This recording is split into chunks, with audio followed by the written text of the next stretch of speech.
కథ మొదలవుతుంది హిమాలయాల్లో అతిపెద్ద పర్వతమైన కైలాస పర్వతంలో.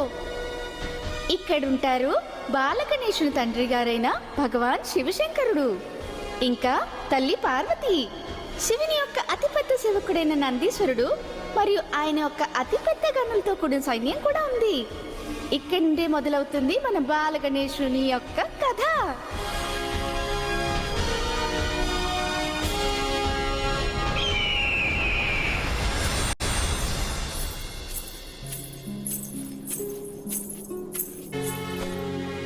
లేదు, నంది చేసింది సరికాదు.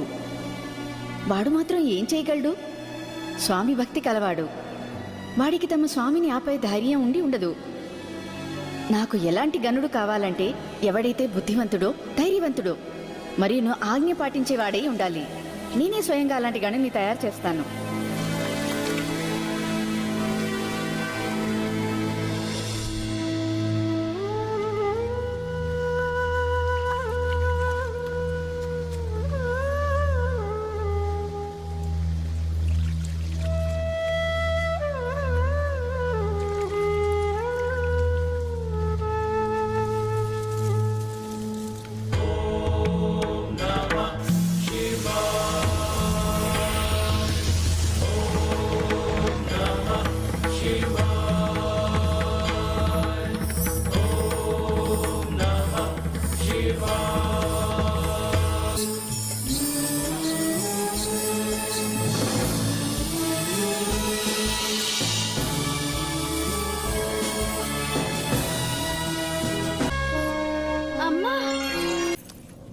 నాయనా గణేష్, చెప్పమ్మా.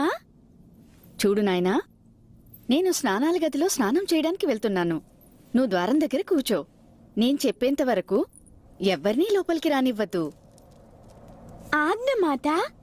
నేను ఎవరినీ లోపలికి రానివ్వను. మీరు నిశ్చింతగా వెళ్లి స్నానం చేయండి.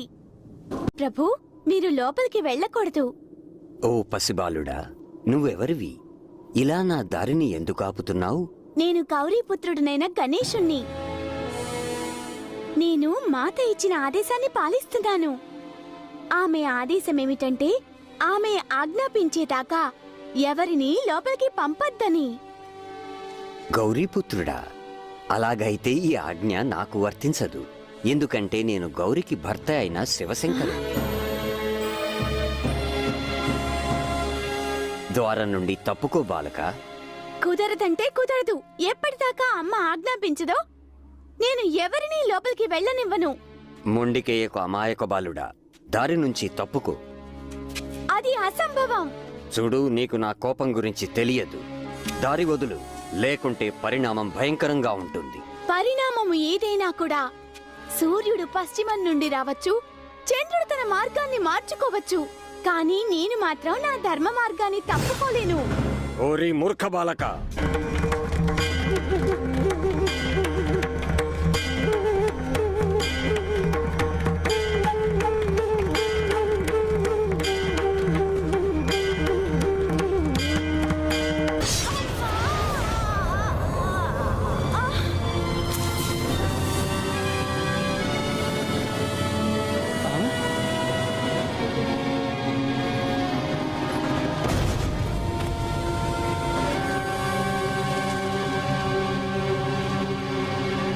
నాయనా గణేష్,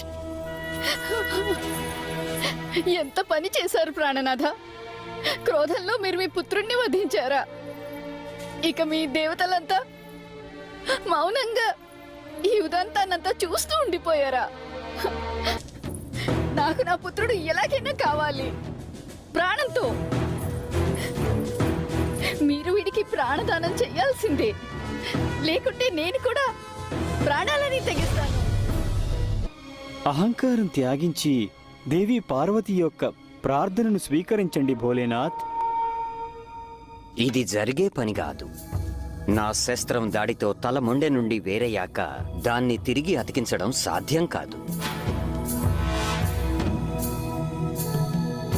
అలా అయితే ఒకటే ఉపాయం ఉంది. ఎవరైనా వేరే బాలుని యొక్క శిరస్సు మీ యొక్క శస్త్రంతో నరకబడలేదో బాలుని గణేష్ యొక్క మొండెంతో అతికించవచ్చు.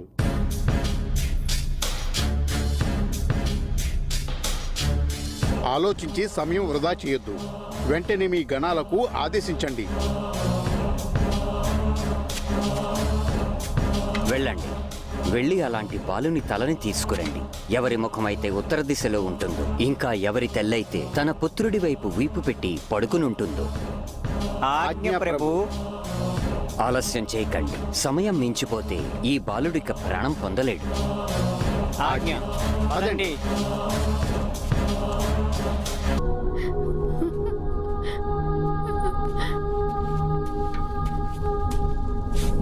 ఆ?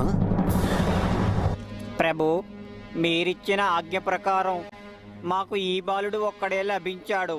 మేము అతని శిరస్సుని తీసుకుని వచ్చాం. ఏనుగు శిరస్సా? ఆలోచించడానికి ఇది సమయం కాదు భోలేనాథ్. వెంటనే ఈ శిరస్సును అతికించి బాలగణేశునికి జీవనదానం చేయండి.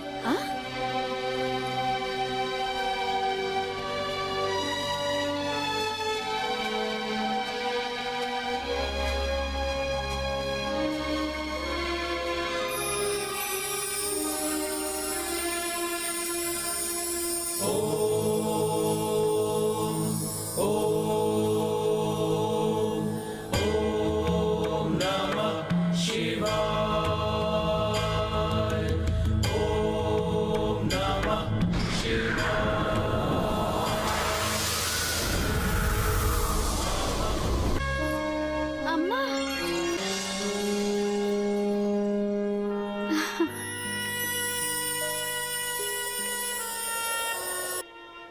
కానీ ఈ రూపంలో వీణ్ణి చూసి అందరూ ఎగతాళి చేస్తారేమో. చింతించకు ప్రియా, అలా ఏమీ జరగదు. నేను ఇతనికి వరం ఇస్తున్నాను. యుగ యుగాలకి ప్రజలు ఇతనికి పూజలు చేస్తారు. ఈ అద్భుత బాలుడు భూవాసులకి శుభం చేస్తాడు. ఈ బాలుడు విద్య మరియు బుద్ధికి దాత అవుతాడు. ప్రతి మందిరంలో, ఇంట్లో ఇతనినే స్థాపిస్తారు. ప్రజలు ఎల్లప్పుడూ లడ్డూలతో నైవేద్యం పెడతారు.